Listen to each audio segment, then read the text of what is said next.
खुदा कुरान में कहता है बेशक हमने पहला घर जो इंसान की हदायत के लिए बनाया वो मक्के वाले किबला तशरीफ हुदल आलमीन, ये आलमीन को हदायत करता है।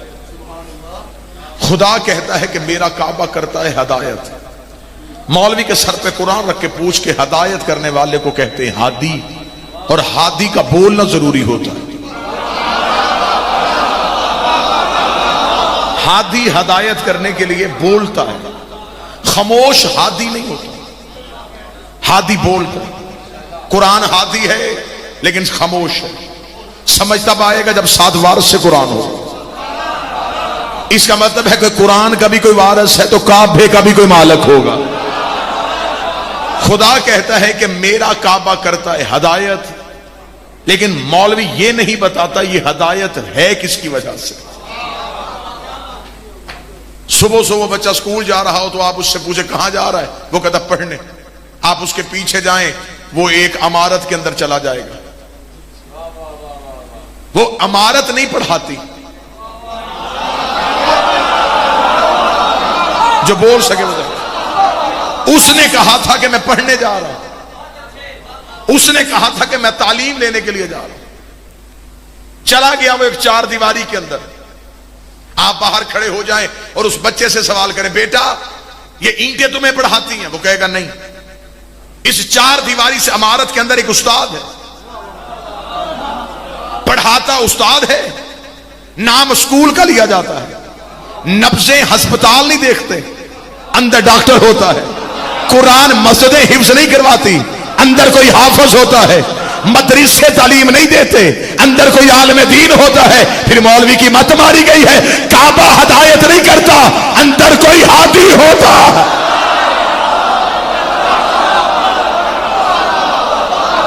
उस हादी की वजह से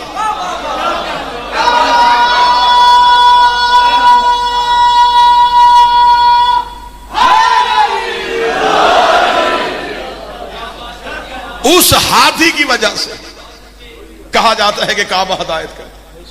अब मैं यहां एक मासूम के खुतबे की पहली सत्र कोट करूं। मासूम से के बंदे ने पूछा मौला ये काबा जिसे हम चूमते हैं इस काबे की हकीकत क्या है। मैं खुतबा पढ़ने लगा मासूम। इमाम ने मुस्कुरा के फरमाया जिस काबे को तुम चूमते हो ये असल नहीं है।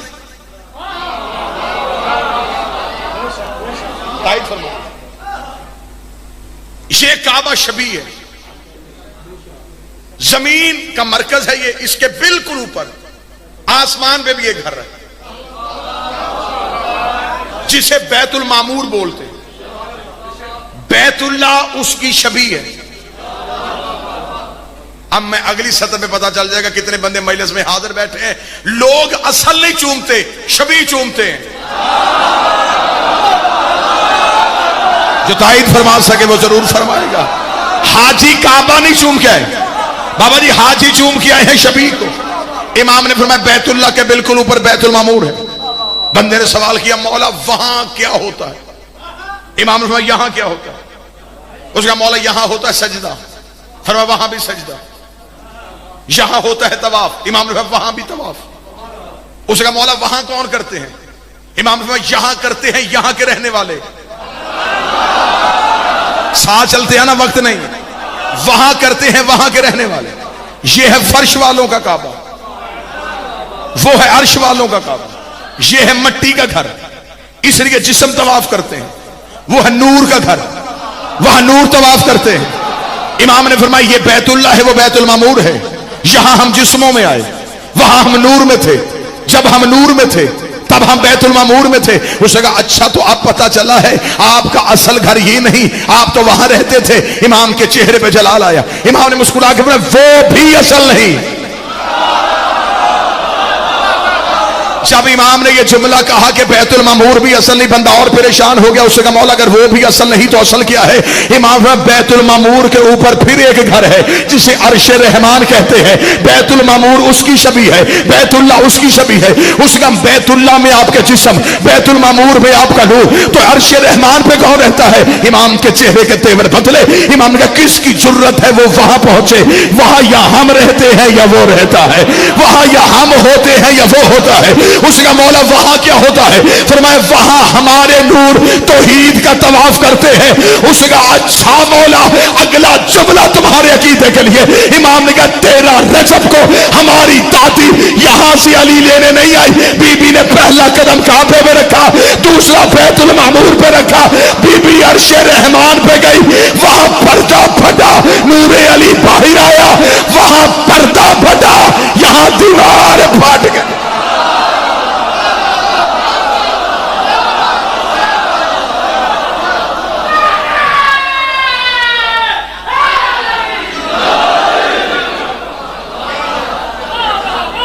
हमारा घर ये नहीं,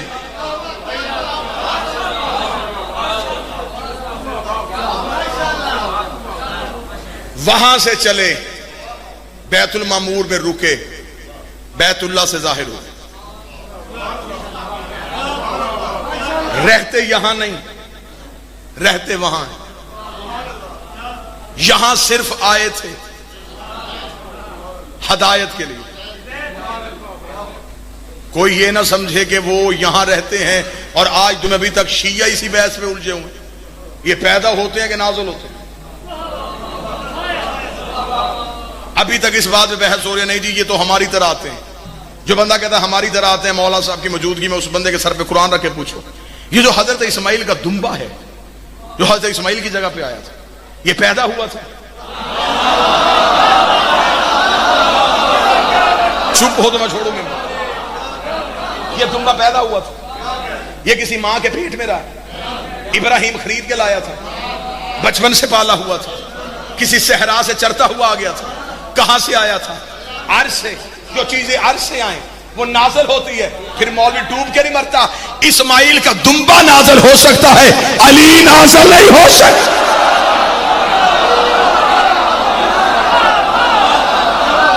मानने पे आए,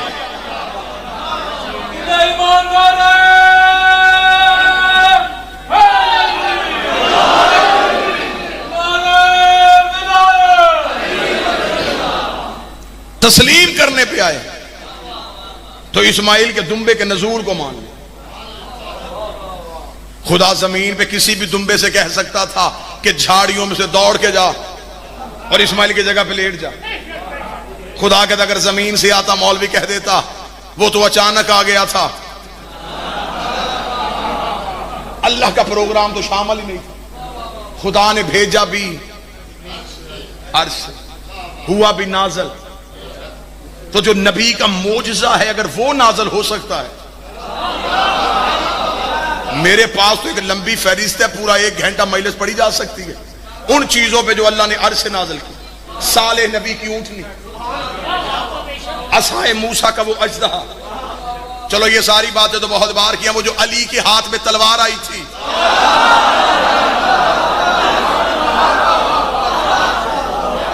वो भी यहां के लोहे से नहीं बनी थी, वो भी वहां से आई थी।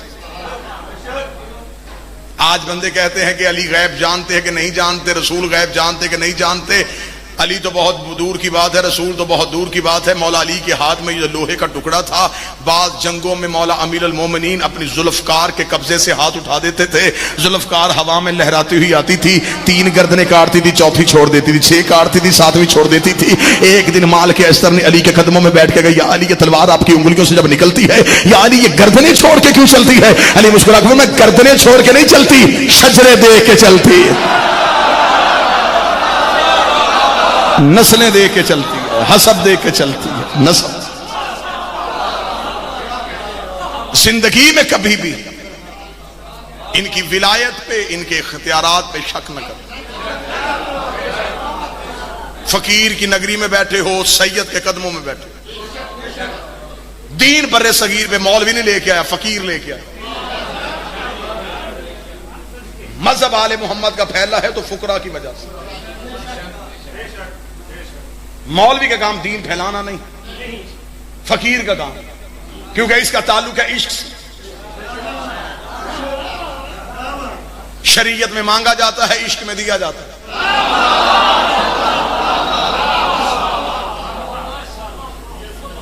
आज इन कब्रों पे चादरें हैं, चराग जल रहे हैं, इस वजह से कि इन्होंने जिंदगी में आले मोहम्मद की मोहब्बत के चिराग जलाए।